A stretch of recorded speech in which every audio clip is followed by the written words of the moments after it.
June 21, 1941. 30,000 feet over the Atlantic, west of Brest. The air is thin, brutally cold, and the world is a sterile canvas of deep blue above and broken white cloud below. In the cockpit of his Messerschmitt Bf 109F, Oberleutnant Armin Faber of Jagdgeschwader 3 feels the familiar thrum of the Daimler-Benz engine through his bones. It is the sound of German industrial perfection, a symphony of precisely machined steel and high-grade aluminum. His fighter is a scalpel, the apex predator of this sky. His mission is simple: patrol the approaches to the French coast, hunt for any stray British aircraft. For hours, there is nothing. Then, a flicker, a contact, impossibly high and impossibly fast, moving east. Faber banks his fighter, the controls taut and responsive. He pushes the throttle forward, feeling the surge of power as the supercharger kicks in, forcing more of the thin air into the engine's hungry cylinders. He is closing, but slowly, too slowly. The target is a twin-engine aircraft, but it has no gun turrets, no defensive blisters. Its shape is smooth, organic, almost like a shark. It's painted in a strange photo recognition blue. Faber squints. It shouldn't be this fast. No bomber has a right to move like this. He pushes his Messerschmitt to its absolute limit, the engine screaming, the airframe vibrating on the edge of its tolerance. The gap refuses to close. The strange aircraft simply pulls away, a ghost dissolving into the high-altitude haze, leaving him behind in a wake of frustration and freezing air. He radios his report, the words laced with disbelief. It was an unarmed British plane, and he, in one of the Luftwaffe's finest interceptors, was utterly, comprehensively outrun. This was the first whisper of a legend. But the story of this aircraft begins not in the sky, but on the ground, in the smoke-choked desperation of Britain a year earlier. In late 1940, the nation is on its knees. The Battle of Britain has been won by the narrowest of margins, but the cost is staggering. The nation's strategic reserves of metal, particularly aluminum, are critically low. Every scrap is needed for the Spitfires and Hurricanes that form the thin line of defense against invasion. The demand for new bombers, traditionally huge, four-engine behemoths bristling with gun turrets and thousands of rivets, seems an impossible luxury. The Air Ministry, under the iron-willed direction of Lord Beaverbrook, has a simple, frantic mantra: fighters, fighters, and more fighters. Anything else is a dangerous distraction. Into this crisis steps a man named Geoffrey de Havilland. A visionary aircraft designer, de Havilland and his team see the problem from a completely different angle. The prevailing wisdom is that a bomber must be able to fight its way to the target and back. This means heavy armor, multiple gun turrets, and a large crew. All of this adds weight, which kills speed and altitude. De Havilland proposes a radical, almost heretical idea. What if a bomber didn't need to fight at all? What if it could simply outrun everything the enemy could send against it? He envisions a small, two-man bomber with no defensive armament whatsoever. Its armor would be its speed. To achieve that speed, it needed to be incredibly light and aerodynamically clean. And to build it without using precious aluminum, he proposed a material that seemed like a relic from another age: wood. When the proposal reached the high offices of the Air Ministry, the reaction was one of polite but firm disbelief. Wood? In 1940? The age of monocoque metal airframes and 400-mile-per-hour fighters? It sounded like a step backward into the era of biplanes and fabric wings. They were envisioning the future of air power, and it was forged in steel and duralumin. De Havilland's team was talking about building a front-mine warplane from the same materials used to make tables and chairs. The project was initially rejected. It was too risky, too unconventional. But de Havilland was persistent. He argued that his team wasn't just using wood, they were using it in a revolutionary way. A molded plywood fuselage bonded together would be stronger and more aerodynamic than a typical metal airframe with its thousands of drag-inducing rivets. Furthermore, the construction wouldn't require skilled aircraft metalworkers who were in desperately short supply. It could be built by cabinet makers, carpenters, and piano builders. The resources and the workforce were already there, scattered in workshops across the country. Reluctantly, with Britain's back against the wall, the ministry gave in. They authorized a single prototype, but with no firm commitment for production. The project was codenamed Mosquito. It was a private venture, a shoestring operation, a gamble born of sheer necessity. The work began not in a vast, state-of-the-art factory, but in the quiet secrecy of Salisbury Hall, a country manor near London, a world away from the industrial heart of the war machine. While the great German factories of Messerschmitts and Focke-Wulfs churned out their metallic predators with the clatter and fire of heavy industry, the birth of their nemesis was a far quieter affair. At Salisbury Hall, the air smelled not of cutting oil and hot metal, but of sawdust and resin glue. The workforce was not a legion of riveters and sheet metal workers, but a small, dedicated team of woodworking artisans.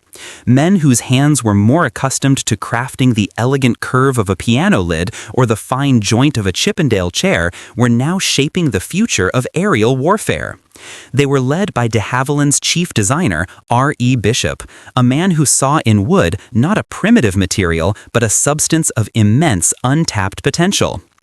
The core of the Mosquito was its unique monocoque fuselage. It was built in two separate halves, like a giant wooden canoe split lengthwise.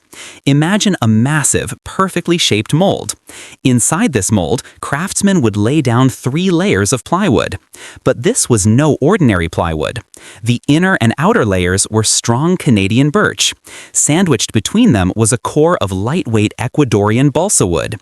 This balsa birch sandwich was a marvel of composite engineering, decades ahead of its time. It was incredibly light, yet phenomenally strong and rigid. Each layer was meticulously coated with casein glue, a milk-based adhesive, and then clamped into place. Once the glue set, the half fuselage was a single, seamless wooden shell. There were no internal ribs or stringers in the conventional sense. The strength came from the skin itself. This gave it an aerodynamic purity that a riveted metal fuselage could never hope to match. Inside these two halves, before they were joined, the teams would install all the wiring, the control cables, the hydraulic lines, and the cockpit instruments. It was like building 2 halves of a ship in a bottle. Once everything was in place, the 2 halves were brought together. The edges were scarfed, glued, and screwed into a single perfect teardrop shape. A final layer of fine aviation fabric called matapolam was stretched over the entire structure and doped, creating a surface as smooth as glass. The wings were built around a massive spruce spar, a testament to the straight-grained strength of old-growth timber. The entire aircraft was a symphony of natural materials, precision craftsmanship, and innovative engineering. To the casual observer, it was furniture. To the men building it, it was a masterpiece.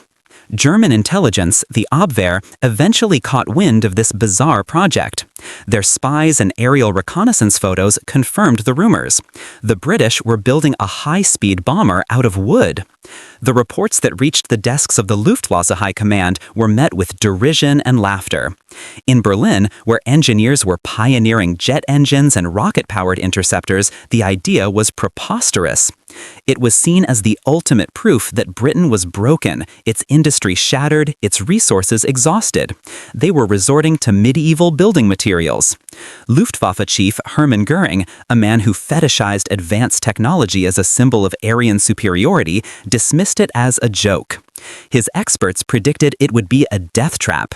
The wood would splinter under the G-forces of combat. It would be a tinderbox, ready to ignite from a single tracer round. And surely it would be heavy and slow. Their confidence was absolute. The future of air power was metal, and Germany was the master of it. On November 25, 1940, at a de Havilland airfield near Salisbury Hall, the fruit of all this quiet labor was rolled out into the pale winter sun. The prototype W4050 looked unlike any other bomber. It was small, sleek, and aggressive. There were no gun turrets to spoil its lines, only a clear perspex nose and a fighter-style canopy. It sat on the tarmac with a predatory grace. Jeffrey de Havilland Jr., the company's chief test pilot and the founder's son, swung himself into the cockpit. He ran through his checks, the twin Rolls-Royce Merlin engines barking to life with a smooth, powerful roar. The small crowd of designers, carpenters, and Air Ministry officials watched with a mixture of hope and terror. Everything was riding on this moment. As de Havilland Jr. pushed the throttles forward, the wooden plane surged down the runway with astonishing acceleration, lifting into the air with an eagerness that surprised everyone. The joke was about to have its punchline. The moment prototype W4050 left the ground, it was clear that something extraordinary was happening. In the air, the Mosquito was not the lumbering compromise many had feared. It was a revelation. Jeffrey de Havilland Jr. threw the aircraft around the sky, testing its response, its stability, its speed. The controls were light and responsive, more like a fighter's than a bomber's. But the true shock came during the speed trials. The clean, smooth wooden airframe slipped through the air with astonishingly little drag. When the performance figures came back, they were almost unbelievable. The unarmed bomber prototype was faster than the brand new Spitfire MKV, the Royal Air Force's premier frontline fighter. The officials from the Air Ministry who had once scoffed were now speechless. They had expected a clumsy workaround. De Havilland had delivered a world beater. The first operational Mosquitoes to enter service in late 1941 were the unarmed photo reconnaissance variants, the PR Mk1. Their missions were the definition of audacity. They flew deep into hostile territory, alone, in broad daylight. Their task was to photograph targets that were otherwise unreachable: naval bases like Kiel, industrial centers in the Ruhr Valley, and even the heart of the Reich itself, Berlin. Luftwaffe fighter wings were scrambled to intercept these brazen intruders. German pilots, flying their formidable Bf-109s and FW-190s, would receive the call: an enemy contact, high and fast. They would climb at full power, their engines screaming, their eyes scanning the sky, only to see the Mosquito as a dwindling speck on the horizon, cruising contemptuously away at a speed they simply could not match. The frustration in the German fighter squadrons was immense. The British had created an aircraft that seemed immune to interception. It was a phantom, a ghost, that could appear over any target at will, gather its intelligence, and vanish before anyone could lay a glove on it. This untouchable quality made the Mosquito the perfect psychological weapon. On September 25, 1942, 4 Mosquito bombers of No. 105 Squadron were given a particularly brazen mission. They were to fly a low-level daylight raid on the Gestapo headquarters in Oslo, Norway. They flew across the North Sea at wave-top height to stay under German radar, navigating by dead reckoning. They roared up the Oslo fjord, their Merlin engines echoing off the hills, and delivered their bombs with pinpoint accuracy directly into the Gestapo building. The raid was a stunning success, not only for the damage it caused, but for the message it sent to the occupied people of Norway. The RAF could strike anywhere, anytime. But the ultimate humiliation for the Luftwaffe leadership was yet to come. Hermann Göring, the flamboyant and egotistical head of the Luftwaffe, had famously boasted that no enemy plane would ever bomb Berlin. For him, the air defense of the Reich's capital was a matter of personal honor. The Mosquito was about to make a mockery of that promise. The early reconnaissance flights were an annoyance, an insult. But soon, the Mosquitoes began to arrive not just with cameras, but with bombs. These were nuisance raids carried out by small numbers of aircraft, but their effect on morale was devastating. If the Luftwaffe's finest fighters couldn't stop a handful of wooden bombers, how could they possibly defend against the massive nighttime raids of the Lancasters and Halifaxes? Göring was furious. He ordered his top fighter aces to form special high-altitude interception units. He demanded that Messerschmitts and Focke-Wulfs develop new variants of their fighters specifically to catch the damned Mosquito. The chase was on. The industrial might of the German Reich was now officially at war with a team of British cabinet makers. And so far, the cabinet makers were winning. The Mosquito had proven it could spy, it had proven it could raid. Now it was about to prove it could deliver an insult so personal and so public that it would shake the Nazi leadership to its core. January 30th, 1943, a hugely significant date for the Nazi Party. It is the 10th anniversary of Adolf Hitler's seizure of power. In Berlin, the day is filled with pomp and ceremony, a carefully orchestrated propaganda event designed to showcase the strength and permanence of the Third Reich. The centerpiece is a grand daytime rally to be broadcast to the entire nation. The keynote speaker is to be none other than the Reichsmarshal himself, Hermann Göring. Just before 11 a.m., Göring steps up to the microphone in the main broadcasting house of the AA radio station.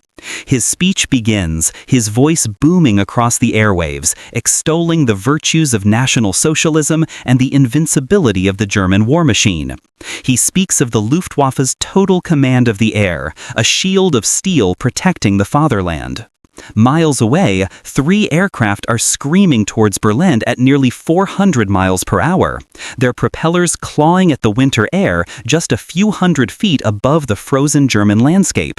They are Mosquito's FB Mk4s of the RAF's No. 105 Squadron. Their mission is one of the most audacious of the war, to interrupt Göring's broadcast. They navigate by stopwatch and map, a high-speed, low-level dash across hundreds of miles of enemy territory. As they approach the outskirts of Berlin, anti-aircraft gunners are caught completely by surprise. The wooden planes are too low and too fast. They flash over the rooftops of the capital, their sleek forms a terrifying sight for the Berliners who had been promised they were safe. Right on schedule, at 11 a.m. sharp, the lead Mosquito releases its bombs. They fall with deadly precision, striking the main broadcasting house. The building erupts in smoke and flame. Across Germany, radios suddenly fall silent. Göring's boastful speech is cut off mid-sentence, replaced by the deafening sound of static. The humiliation is absolute, and it is broadcast to the entire nation. The news reached Göring almost immediately. His rage was legendary. This was not just a military failure, it was a deep personal wound. That a tiny force of British planes, made of what he considered to be scrap wood, could penetrate the heart of his Reich and publicly silence him was an unbearable insult. In a now famous tirade to his staff and aircraft manufacturers, his frustration boiled over. In 1940, I could at least fly as far as Glasgow in most of my aircraft, he reportedly seethed. But not now. It makes me furious when I see the Mosquito. I turn green and yellow with envy. He went on to praise the British design, a bitter pill for the man who championed German technological supremacy. The British, who can afford aluminum better than we can, knocked together a beautiful wooden aircraft that every piano factory is building. They have the geniuses, and we have the nincompoops. This single raid cemented the Mosquito's legendary status. But it was far from an isolated incident. The aircraft's versatility was becoming its greatest asset. As the war progressed, the Mosquito was adapted for a bewildering array of roles.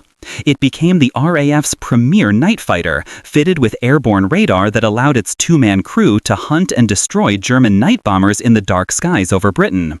It became a devastatingly effective pathfinder aircraft for Bomber Command, flying ahead of the main bomber stream to mark targets with flares, dramatically increasing the accuracy of the heavy Lancaster and Halifax bombers. It was adapted for anti-shipping strikes, armed with cannons and rockets to attack German naval vessels and merchant shipping in the North Sea and the Bay of Biscay. As a nuisance raider, it continued to plague German cities, forcing air raid sirens to wail and keeping the population on edge. Each role was a new testament to the brilliance of its fundamental design. A light, strong airframe powered by 2 superb engines. Göring's fury translated into a direct order: build a German Mosquito. He demanded that German industry, with its supposed supremacy, replicate the wooden wonder. The task fell to the brilliant designer Kurt Tank at Focke-Wulf. The project was designated the TA-154, and it was given the explicit nickname Mosquito. The Germans were now officially trying to copy the very aircraft they had once laughed at. The race was on to see if German superscience could reverse engineer the genius of British carpentry. The skies over Europe were the arena for this ultimate material showdown, and the pressure on the German aircraft industry to catch up was now immense. As the war entered its final brutal phase, the de Havilland Mosquito only became more essential, its roles more varied and vital. In the skies over England in the summer of 1944, a new threat emerged, the V-1 flying bomb. These fast, jet-powered cruise missiles were difficult to intercept. The fastest fighters of the day, like the Spitfire and Tempest, had only a slight speed advantage and had to enter a perilous dive to catch them. But the Mosquito night fighters, already fine-tuned for speed, proved to be one of the most effective counters. Crews would patrol the diver belts, their radar operators searching the darkness for the telltale blip of a V-1.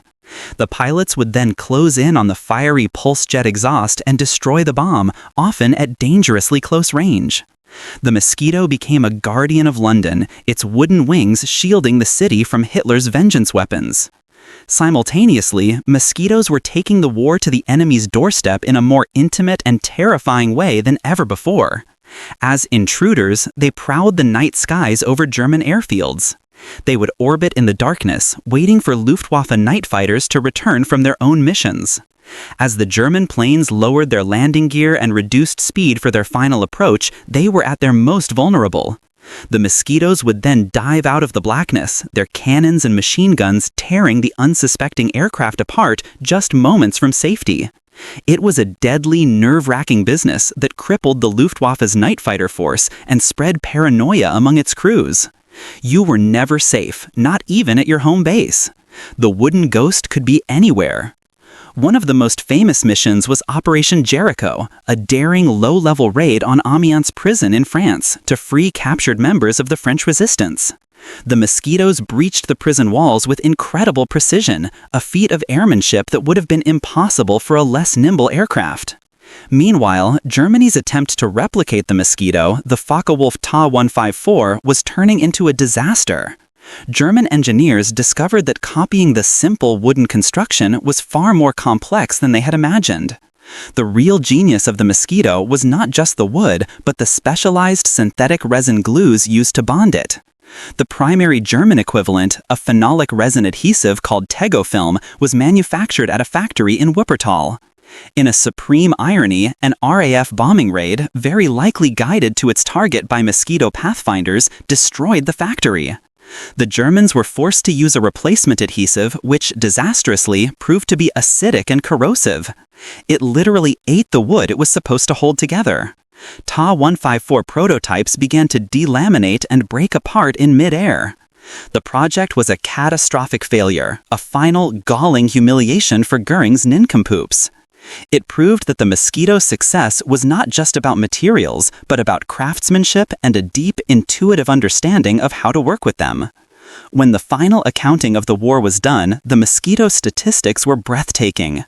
It could carry a 4,000-pound blockbuster bomb, the same payload as the early B-17 Flying Fortress, to Berlin and return. It flew more than 28,000 operational sorties with RAF Bomber Command and had the lowest loss rate of any aircraft in the command's history. For every 1,000 missions flown, only 14.7 Mosquitoes were lost, compared to 25.6 for the Lancaster. Its speed was a more effective defense than a dozen machine guns. In the end, the story of the Mosquito is the ultimate story of asymmetrical warfare. The Third Reich, a regime obsessed with monolithic, high-tech steel and firepower solutions, was consistently outwitted by an aircraft born of scarcity and ingenuity. A plane made of spruce, birch, balsa, and glue, built by men and women in furniture workshops and piano factories, ran circles around the best the German war machine could produce. The wooden wonder wasn't a throwback to a simpler time, it was a glimpse of the future. Its molded composite construction was a direct ancestor of the carbon fiber and advanced materials used in today's stealth fighters. It stands as a timeless lesson that innovation is often born not from abundance but from desperation. And that sometimes the most advanced weapon on the battlefield is not the one made of the strongest steel, but the one born from the cleverest idea.